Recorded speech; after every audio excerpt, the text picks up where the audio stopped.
Thank you for tuning in to Conversations with Barbara.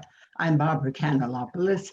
Here with me today is poet and Cape Cod native Mary Petiet.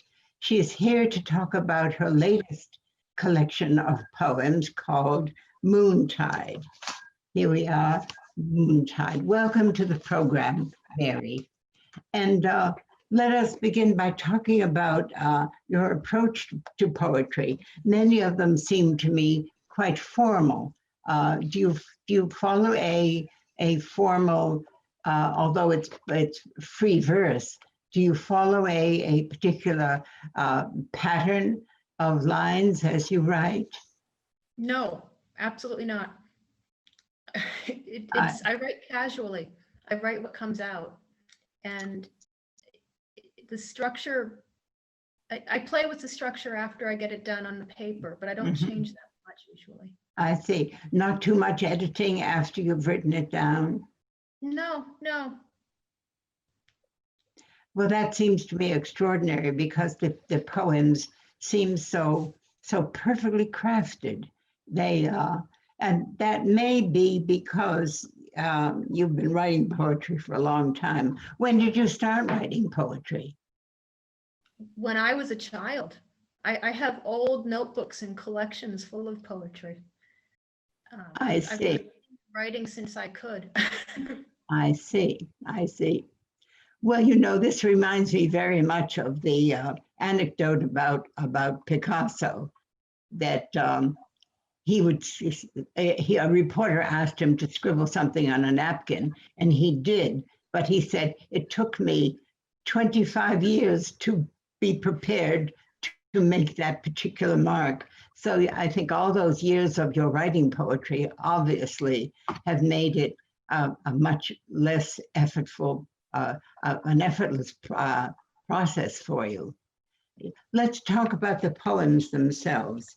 You've divided them up into the seasons of the year.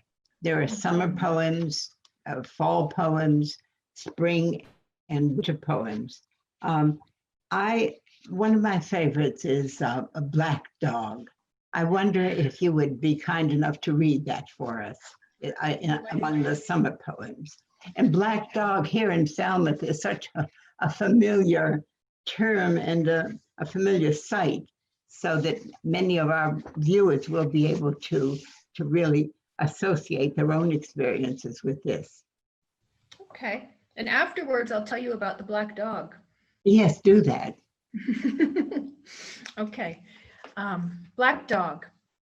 Black dog spends hours staring into tide pools and explodes the briny minnow verse, pouncing on the darting minnow shadows. The sun climbs the sky and inches down again. Black dog has no need of a watch. Black dog lives entirely in the moment now, running the beach with no thought of later and before, no what if, no regret, only black dog, beach, and sky, the eternal now, now, now. That so much captures the feeling we have in watching animals, because they are so much in the present. And we humans seem to me always need to be reminded to stay with the now, stay with the moment. And so it's envious we envy. And I think you've captured that the dog doesn't no sense of time passing. But what I like about the poem particularly is that I think you, the poet, have the last word, because the poem is always in the present tense. Anytime anyone picks this up, it will be black dog now. So if we can't capture the now, we can do it in capturing in writing, in writing the poem. So I like that sense. Did you have that in mind, that in writing the poem you have captured what Black Dog has captured, the present moment forever? It's hard for me to know. I was trying to capture the dog herself in the Mhm. moment, and how, as you were saying, how she exists entirely in the moment. And I think the best thing we can do, especially now with all the things happening in the world, is to hang around with an animal and Yes. just inhabit the moment and not be concerned about then and before and after and what's going to happen and what has happened and all these things, just right there in the moment. And there's such equilibrium to that moment. And the dog her name was Daisy, and the book's dedicated to her. Oh, And really? yeah, I dedicated Moontide to Daisy because in some strange way, she just gave me these poems as we were inhabiting those moments. Mhm. And I would watch her on the beach, and she would have no sense of time passing, and she would just be so alive. And E.M. Foster has a novel called The Eternal Moment. And it's sort of, I was thinking of that. I know I had that in mind, the eternal now and the Mhm. eternal moment. And somehow it just came together, and this poem arrived. Yes. Yeah. Well, I think you do capture that in the poem, and you're so right about the comfort we get in watching animals, especially dogs. Yeah. So that's great. And another thing that I have found in reading these, that you find stories everywhere, stories in trees, stories in stones. Oh, and houses have such stories to tell. And one of the stories, I think that it comes into Moonstone. Tell us about the background. That's the name of your house in Barnstable. Yes. Yes. Yeah. Moonstone is a special place. And I suspect that trees and rocks and houses are all somehow alive, and they have some kind of a spirit. And if you really pay attention, it might speak to you.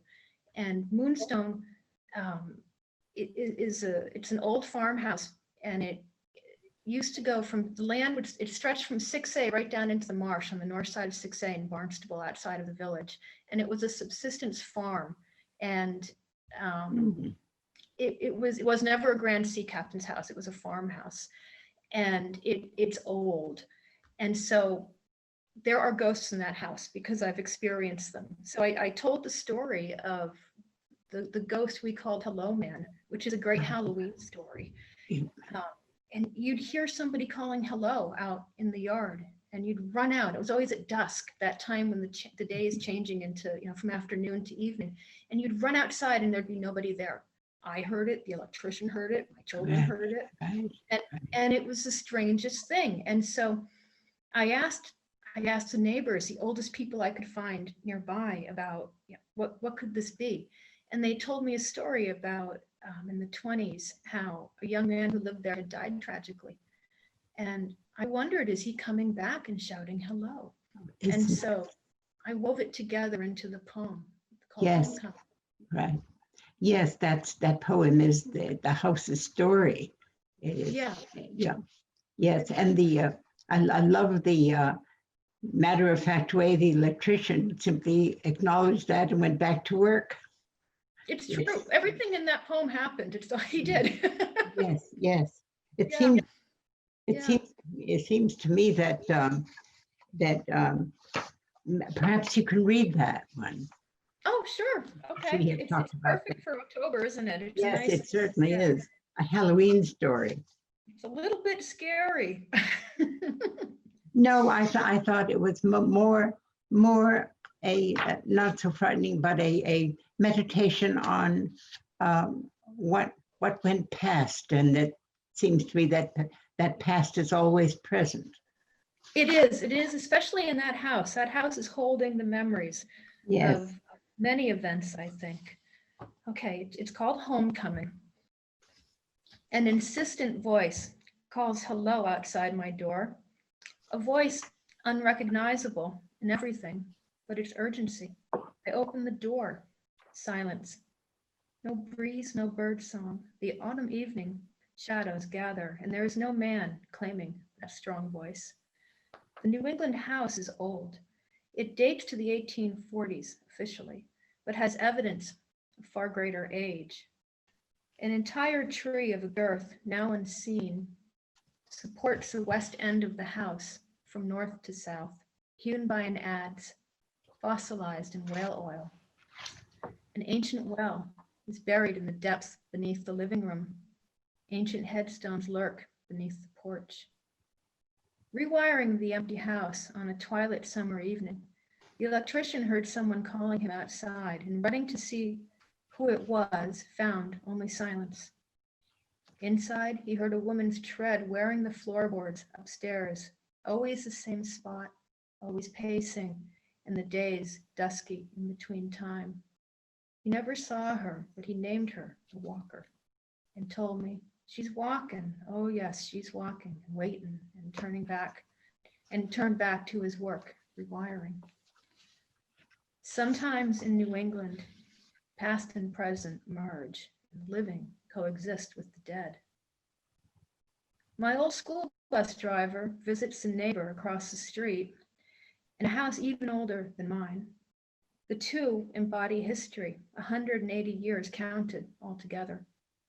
I ask them about my house, the old house called Moonstone, for the white round court set in the front stone wall, set that really does look like the man in the moon. In 1923, a man drove his car clear through the back of your barn, through the wall, dropped down 20 feet, meant to reverse out, but went forward, straight through instead. Oh, he was all right, the car wasn't. The corpse of a Model T rests behind my back stone wall, many rusted pieces. A boy lived in your house early 1920s. He was young, about 20 years old, fitted the gauge of his truck to match the rail tracks out back to bring his gear to work the cranberry bog. Young, the track's more easy. One day the train came in fast and killed him. Never came home, long as his mother waited.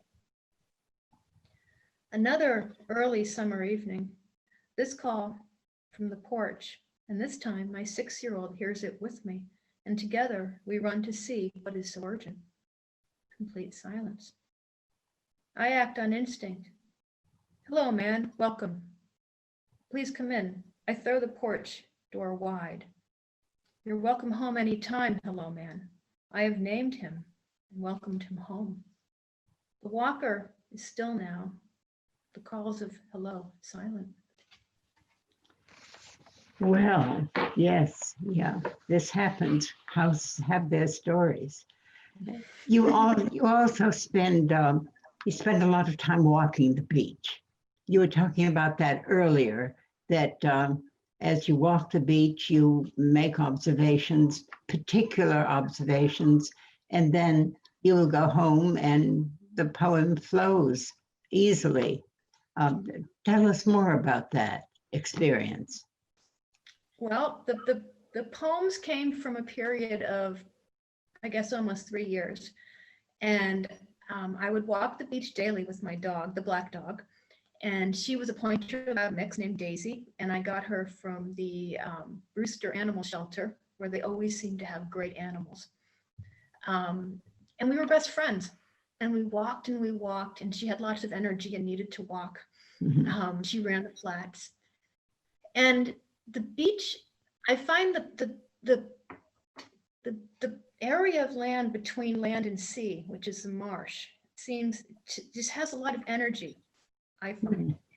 It's a lot of inspiration for me. It's that unclear area, it's marsh. It's not of the ocean or the land, it's the marsh. And I think it's, if they have ley lines, those are real, I think they're definitely in the Cape Cod marshes, because it would just be somehow intuitively energizing, and I could walk the beach every day and track each minute change. And I've noticed in those 3 years, the tides are coming in higher, and the rack line was going up closer. So the water is coming in. And there would be times when I'd see lots of garbage on the beach. So we'd pick it up and we'd, throw it away. And there'd be times when the beach was usually very clean because we have beautiful beaches. But just the time for the quiet your mind can have on a beach if you do it every day and you make it a practice, that's where creation can start to happen. And I think that's where the poems came from. Right. So that I'm not far from I'm not far from wrong. I'm right, I should say, to see these as quiet meditations.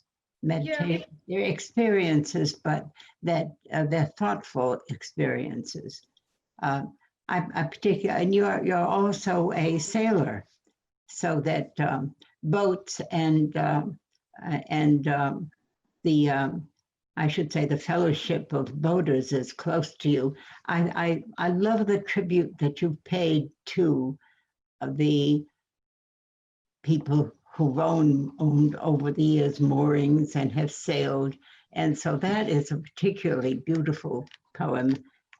It is, I think it's called, it's part of your spree, Sailing. Sailing, yes. Yes. Yes. That's very much a Barnstable poem about life in the harbor and the community. Yes, yes, it is, with the absence of open moorings that are handed down from one generation to another. It is quite a history. So you'll read that for us, Sailing. Oh, okay, this is called Sailing, and okay. The boy tacks away from shore, following the pier's reach to the sea. Confident astern, he grasps tiller and main as the sail fills with wind, and his hair glows golden in the morning sun. He glides past pier's end into the deep. I want to call him back, but hold my peace, and he sails straight and true, joining the other boats headed to the start line near the channel, close to the ferries. The race clusters there together, waiting on the start horn, and I lose sight of his bright hair as it blends into the boat-crowded, breeze-kissed summer haze. Sailing is freedom. He is captain of his own boat, alone upon his small, floating universe. Sailing is independence, self-reliance, and pure faith. Our Cape Cod village harbors many sailors of varied age and experience, and as new sailors raise sails, old salts lower theirs, de-rigging slowly, riding the sea's rhythm as long as they may, reluctant to give up the salt, the spray, the challenge. And as they de-rig, they share their experience as a priceless body of sea knowledge, passed generation to generation to generation. A sailboat is rarely empty, and a mooring never. I imagine an empty sailboat brings bad luck, and see far too few moorings to allow the luxury of disuse. As old salts age from the sea, they pass not only their stories and experience, but even their very boat to the next generation, that they may sail on one day without them. We are pushed by the wind, followed by the sea, and a motley assortment of boats that are part of our community, boats that have sailed through the years and generations, known as old friends, with distinct personalities, racing, teaching, and cruising the harbor. This summer, we have a beautiful Rhodes 19, a lovely vintage vessel dating to 1975. She was generously passed on to us by a friend who got too old, and each time we sail, a bit of him sails with us.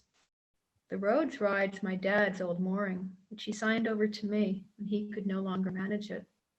The wheel turns, time passes. The hand on the tiller changes, but the boat plies on, and the 8-year-old sailing past the dock out of reach forms a new knot in a long line. Yes, Cape Cod sailors will love that. That is, it certainly will resonate very much with them. So you certainly have a realistic view of climate change. I think you were saying that every time you walk the beach, you see the changes, perhaps the erosion, and Yes. and so you've written about that too. that, and in connection with that, though, you talk about some of the things that are permanent on Cape Cod, stone walls. Stone walls, yes. Yes. Yes. Yes. Ever-present stone walls, and they too, each one has a personality. Your poem about that is also a kind of a poem that is pretty much you have no illusions about our ability to maybe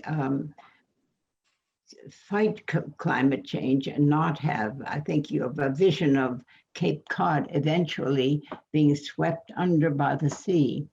That's kind of a thought experiment, I guess, that what will happen to our stone walls. That I would love to have you read also, the stone walls. Okay, let me find that one. Ah, stone walls. Okay. That's page 26. Yep, there I am. Okay, stone walls.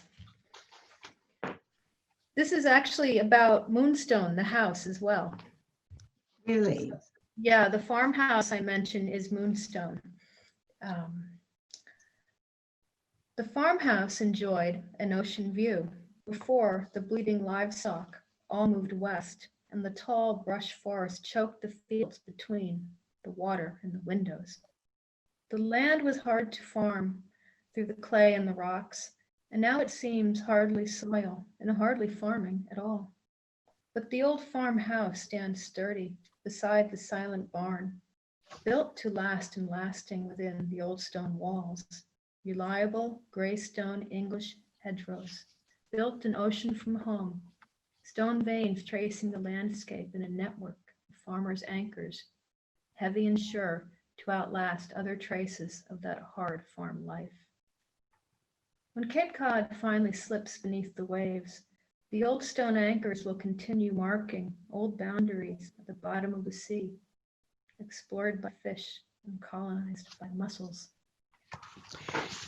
That is a little melancholy, but what's really interesting about this poem, in so few words, you have really captured a whole history of Cape Cod from its very beginnings, difficulty farming, to a future that you imagine that might be inevitable.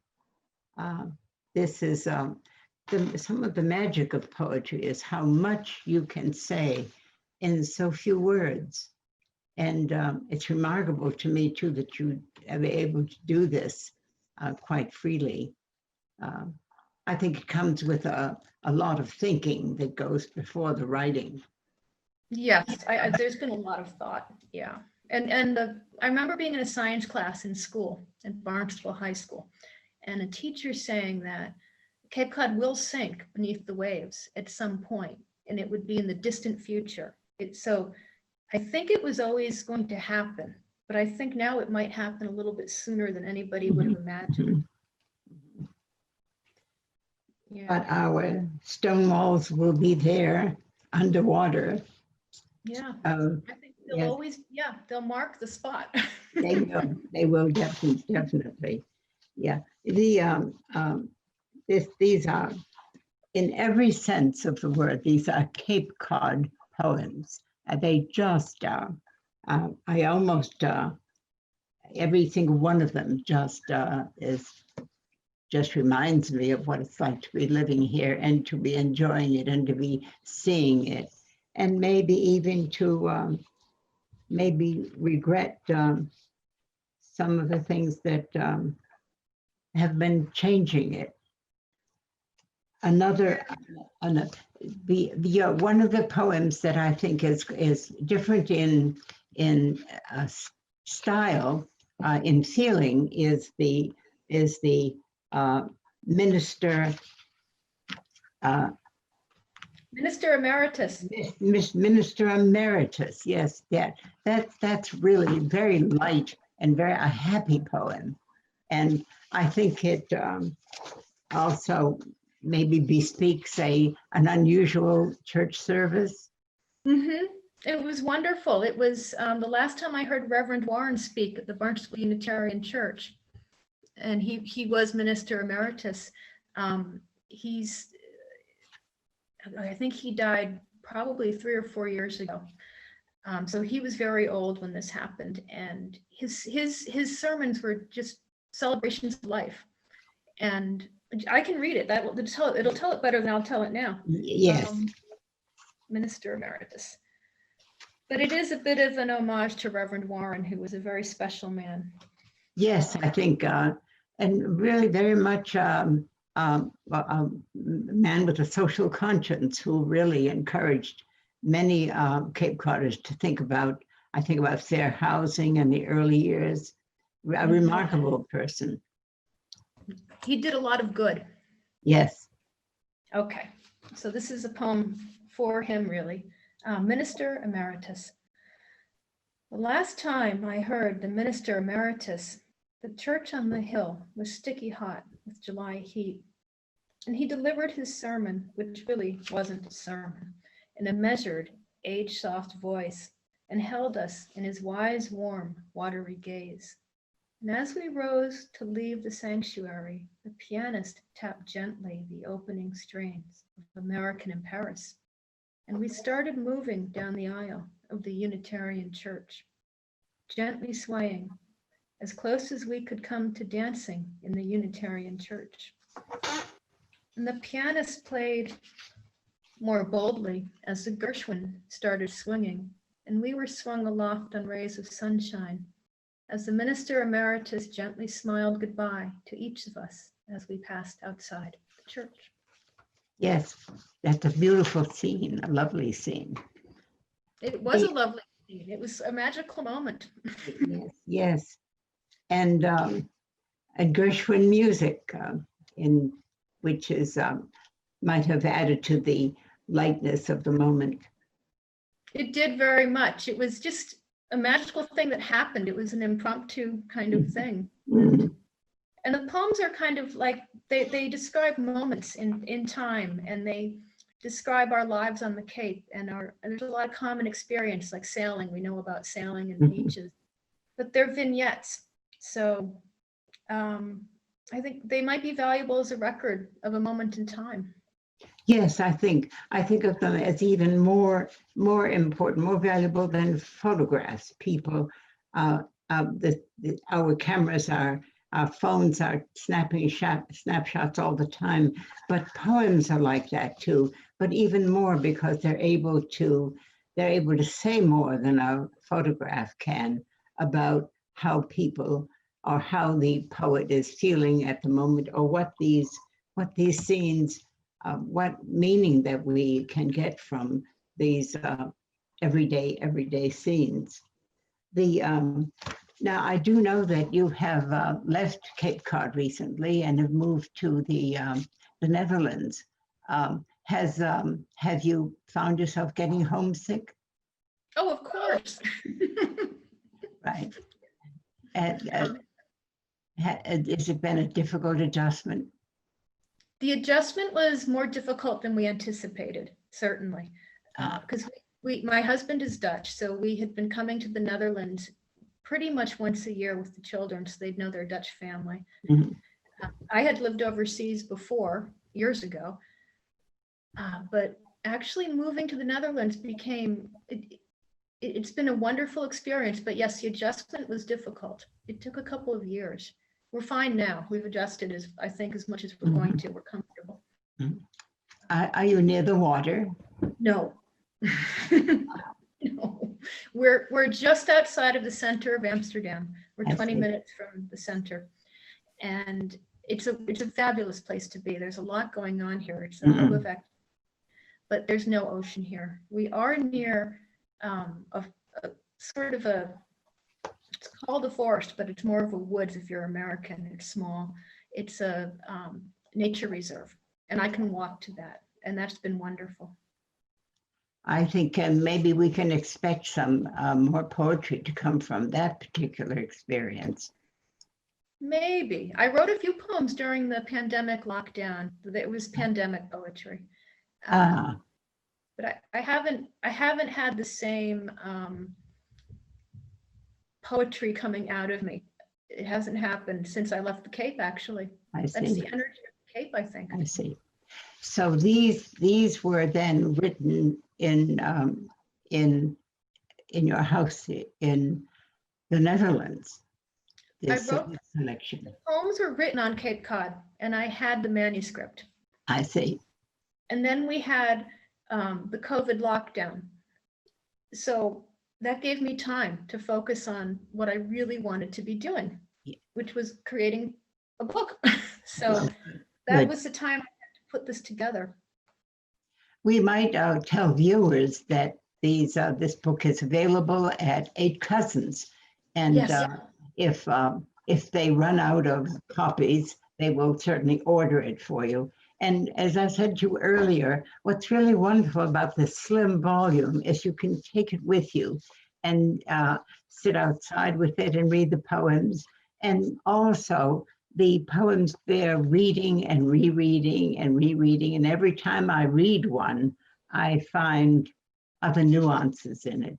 It's that kind of poetry, accessible and yet meaningful, and able to keep giving off meanings. And for anyone who has walked the beaches, I think will understand what I mean by this. So that's available at 8 Cousins, and so, but we mustn't leave this conversation without having you read the title poem, Moontide. Moontide. Moontide's my favorite poem in the book. Let me find Moontide. Okay. And it's, here we go, Moontide. Moontide was inspired by, as you'll read in the book, or in the poem, I'll read to you. One summer, the tide really went out on a full moon. It went out really far.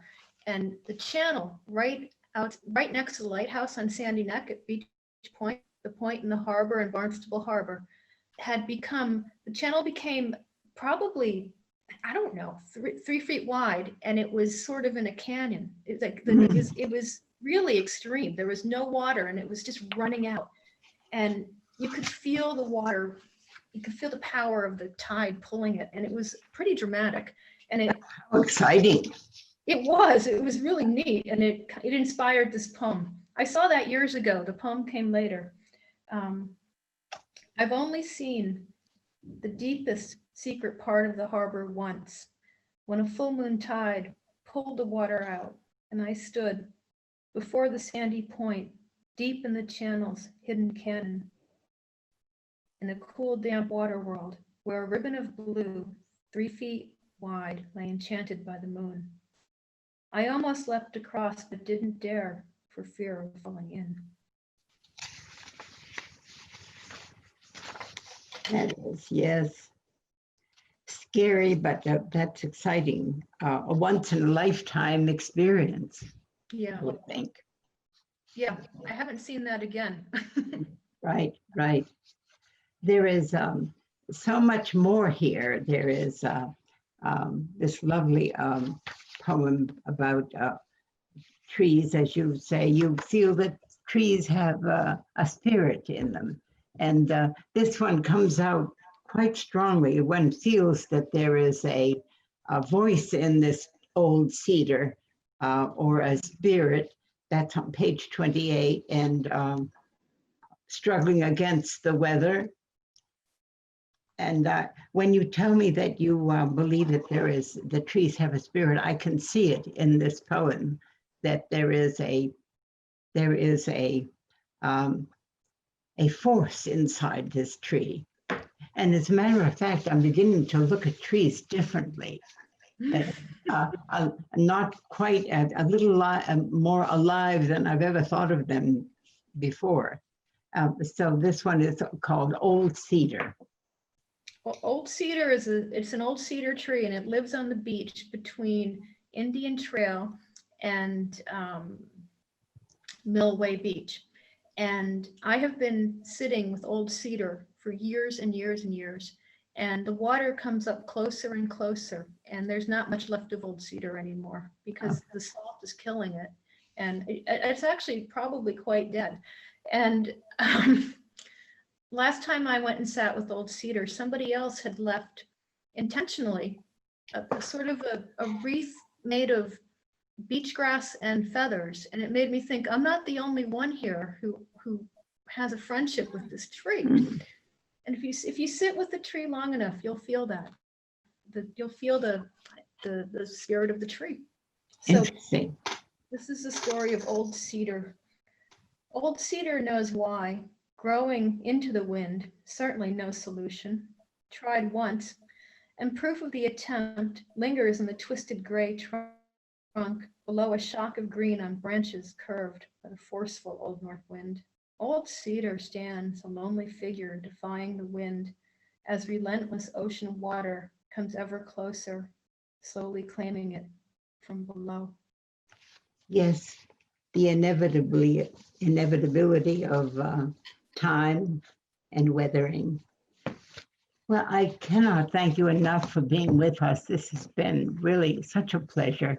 And I will also remind viewers again, Moontide is available at 8 Cousins, and Mary Petiet has been with us to talk about her poetry. I will look forward to poetry in the future coming from the Netherlands. Yes, and so I would hope that that you will find lots of inspiration there. I'm sure you will. Thank you for having me. Yeah. Thank you again. And thank you, Marilyn Rowland, for setting up this Zoom for us. And thank you, viewers, for watching. We'll look forward to seeing you next time on Conversations with Barbara. Thank you. Good night. Good night.